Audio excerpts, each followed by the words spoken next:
The Jewish Channel's Week in Review. Why everyone in Israel is talking about this 7-year-old girl. A famous rabbi gets the musical theater treatment. Isaac Bashevis Singer's work is back on stage. And more of the Jewish news that's changing your world right now in this episode of the Week in Review. Hello, and welcome to the Jewish Channel's Week in Review. I'm Stephen I. Weiss. A 7-year-old girl is now the main topic of conversation around Israel, as the issue of ultra-Orthodox gender segregation continues to lead public debate there. The young girl, Naama Margulies, was profiled in this story for Israel's Channel 2 newscast on Friday.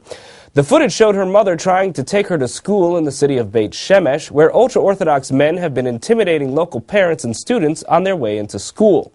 You might remember this school from our news reports in September, when the school's opening for the new academic year was delayed by ultra-Orthodox protesters blocking the school's entrance for days.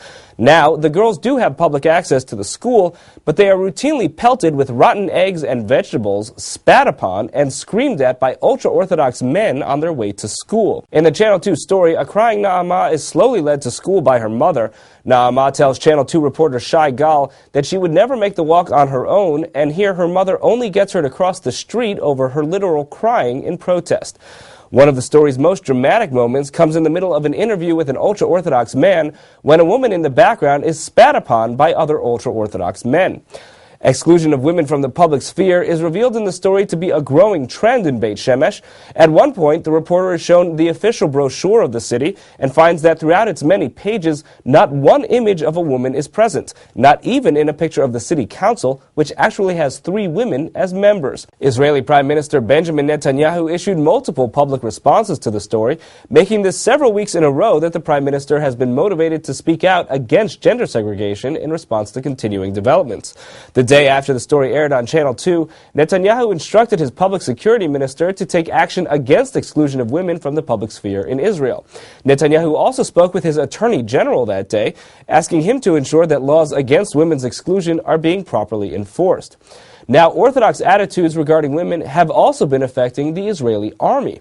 The Israel Defense Forces has become split over requests by ultra-Orthodox soldiers to keep female soldiers from singing at public events. This has led to much back and forth in recent months, and now the head of Israel's military has spoken out. IDF Chief Benny Gantz issued orders requiring all soldiers to attend formal military gatherings at which women sing, though he said that they can be excused from informal social gatherings for religious reasons. Moving on to someone who never had a problem including women in his life, Nobel Prize-winning author Isaac Bashevis Singer. One of his plays is getting a revival after 20 years and is playing to sold-out audiences, as Christian Needon reports. A schlemiel is finally getting his day in the sun. On stage, that is.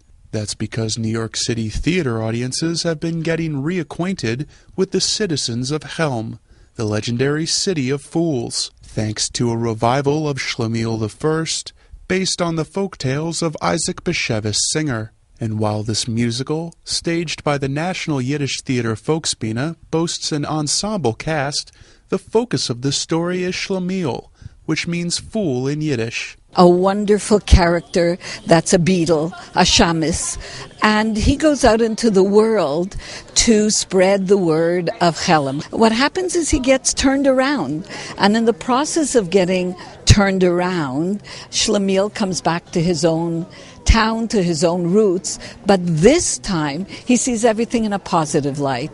And certainly we get that wonderful message that the same place, same characters, same family, but having a more optimistic view of life. To see more from Schlemiel I, now playing at Manhattan's Skirball Center, please tune in to the full broadcast edition of the Week in Review. Thank you, Christian. Another stage tribute is a musical that shares the compositions of one of the most famous singer-songwriters in the Jewish world, Rabbi Shlomo Carlebach, as Meredith Gansman found out. If you thought Fiddler on the Roof was the only Jewish musical to play the Great White Way, well, there's a new Broadway-bound musical hitting the block. Soul Doctor tells the story of Shlomo Carlebach, and I've got your first look. Inside the West Side Jewish Cultural Center at an exclusive rehearsal for Soul Doctor, I spoke to the cast and creative team of the musical, which is now on tour in Miami Beach, Florida.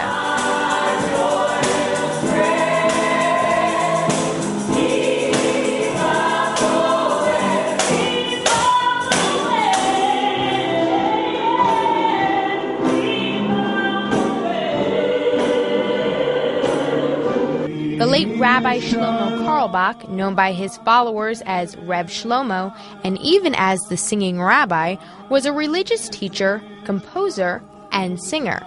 And although Carlebach was a musical character, Soul Doctor, playwright, and producer Danny Wise wasn't always confident his story would sing in the theater. I wasn't sure whether it was a jukebox musical, like a musical review, where you take his music, which is very moving and enlivening and entertaining, but I wasn't sure whether his life story was a theatrical arc, was a theatrical circumstance. But Wise found his story arc in what he saw as the conflict between Carlebach's strict Orthodox Jewish upbringing and his passion to share his music with the wider world. He was a world-class Talmudic prodigy, and then he was the first emissary of the Lubavitcher Rebbe. And then he really went out into the world and discovered his own journey, really. Influenced very much by Nina Simone initially and the whole black gospel and spiritual experience. For more on Shlomo Carlebach and Soul Doctor, tune in to the full broadcast version of the Week in Review. Thank you, Meredith. Finally, in our continuing coverage of the 2012 elections, I recently sat down with Congresswoman Debbie Wasserman Schultz of Florida. She is chairwoman of the Democratic National Committee and working on achieving victory for Democrats in 2012. She's also Jewish, and she and I spoke about the Jewish vote in 2012 and how Israel has become a factor. Here's that interview. Debbie, thank you for joining us. Thanks for having me. So, what is the Democratic case for Jews to vote Democratic in 2012? Well, it's a very simple case. When it comes to the issues that matter to Jewish voters in America, whether it's making sure that we have the highest quality public education system and can outcompete and out-innovate the rest of the world, when it comes to standing up for people who have no voice, when it comes to fighting to make sure that the poor have assistance, or making sure that there's quality health care, or taking care of children domestically, the natural home for Jewish voters is the Democratic Party. And then you add our support for Israel.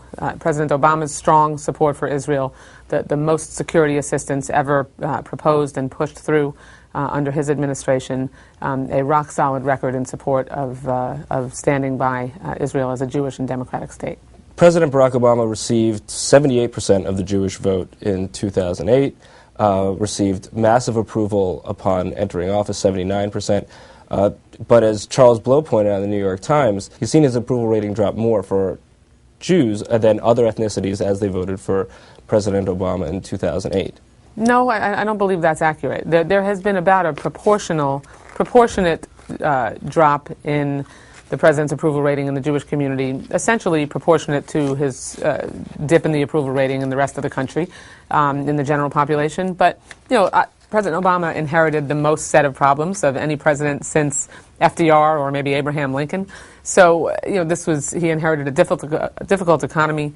The economy was bleeding 750,000 jobs a month, and now fast forward 3 years later, and we've had 22 straight months of private sector job growth, 3 million jobs and counting created, starting to turn things around. But people, have been frustrated, as has President Obama, and so it's natural that approval rating would be impacted. You can see the full interview with Congresswoman Debbie Wasserman Schultz in the full broadcast version of the Week in Review on TJC. That's all for this week. From all of us here at the Jewish Channel, be well. The Jewish Channel is available on cable. Time Warner Cable Channel 528, IO Optimum Channel 291, RCN Channel 268, Bright House Channel 330, Verizon Fios Channel 900, Cox Channel 1, Frontier Communications, and now on Comcast Cable in the on-demand menu under Premium Channels.